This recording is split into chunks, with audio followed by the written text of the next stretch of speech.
সবাই মরে যাবো, আমরা সবাই, কেউ থাকবো না। এই পৃথিবী থাকার জায়গা নয়।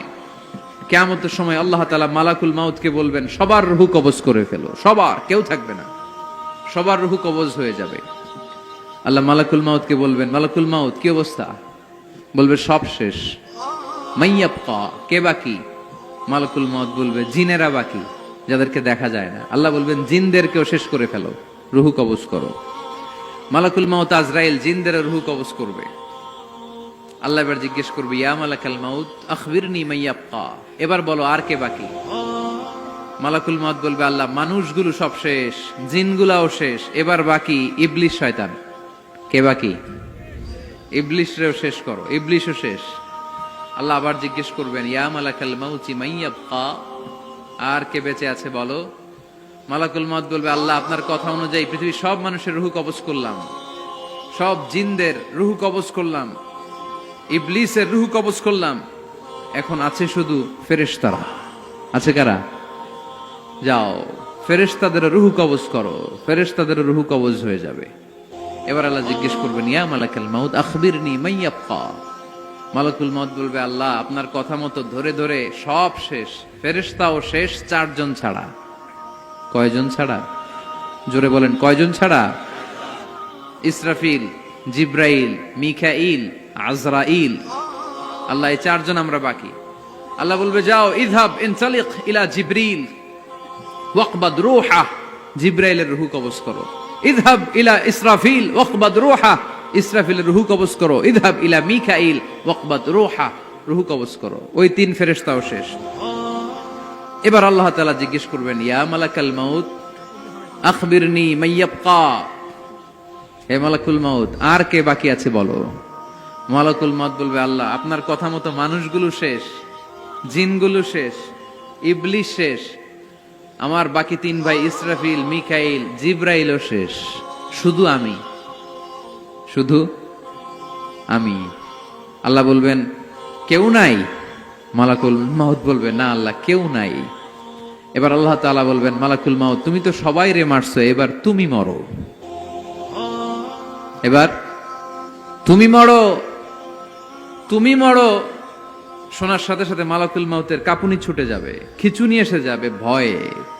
আল্লাহ বলবেন, কাঁপুনি দিয়ে তো লাভ নাই, কারণ কুল্লু নাফসিন যায়িকাতুল।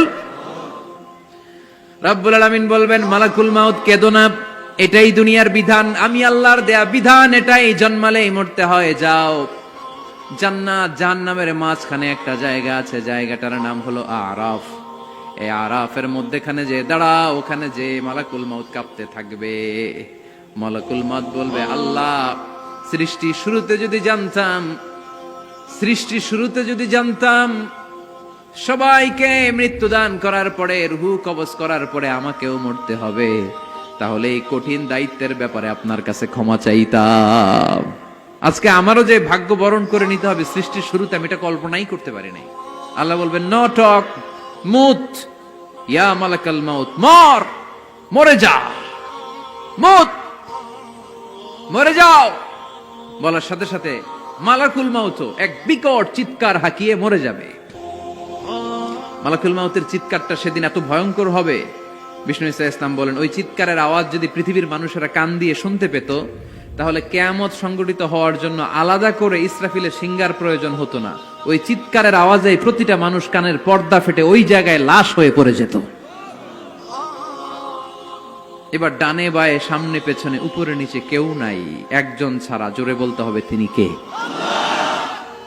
আল্লাহ তখন পৃথিবীকে একটা ডাক দিবেন, বলবেন, ইয়া দুনিয়া আইনা আনহারুকি, এই পৃথিবী তোর নদীগুলো কোথায়? ইয়া দুনিয়া আইনা আশজারুকি, এই পৃথিবী তোর গাছগুলো কোথায়? বটতলা। ইয়া দুনিয়া আইনাল জিবাল, তোর বড় বড় মাউন্ট এভারেস্ট পাহাড়, আলাস্কা পর্বতমালা, আলপস পর্বতমালা, এগুলো কোথায়? তুর পাহাড় আজকে কোথায়? ইয়া দুনিয়া আইনাল মুলুক, রাজা বাদশারা কোথায়, যারা ক্ষমতার দাপটে পা জমিনে ফেলতে চাইতো না? আইনাল জাবাবেরা, অত্যাচারী স্বৈরা শাসকগুলো আজকে কোথায়? কোথায় আজকে? কোনো আওয়াজ নাই। আল্লাহ তখন হুঙ্কার দিয়ে বলবেন, লিমানিল মুলকুল ইয়াউম, who belongs the kingdom today? আল্লাহ চিৎকার দিয়ে বলবেন আজকে ক্ষমতা কার? আওয়াজ করে বলেন সেদিন ক্ষমতা কার? আল্লাহ সেদিন প্রশ্ন করে নিজেই নিজের প্রশ্নের উত্তর দিবেন, লিমানিল মুলকুল ইয়াউমা লিল্লাহিল ওয়াহিদিল কাহ্হার। সেদিন ক্ষমতা দুনিয়ার কোনো রাজার নাই, কোনো বাদশার নাই, কোনো স্বৈর শাসকের নাই, কোনো সুলতানের নাই, কারো নাই। সেদিন ক্ষমতা চলবে একজনের, তিনি কে? তার নাম হচ্ছে রহমান। তার নাম কি? আরো জোরে বলেন কি নাম? এজন্য রহমান কারে বলে আজকে চিনতে পারছেন? তার দয়ার শেষ আছে? তার ক্ষমতার কোনো কুল কিনারা আছে? তার ধন ভাণ্ডারে কোনো কমতি আছে?